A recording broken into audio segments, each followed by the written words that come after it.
बाळा, आम्ही तुला एक गोष्ट सांगतो.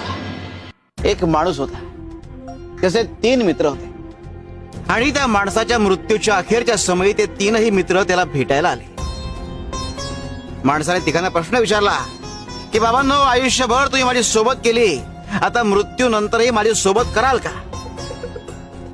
त्यावर पहिला मित्र म्हणाला की आयुष्यभर मी तुझी सोबत केली, मात्र आता माझा नाईलाज आहे. दुसरा मित्र म्हणाला की मी तुझी सोबत तुझे अंत्यविधी पूर्ण होईपर्यंत करू शकतो.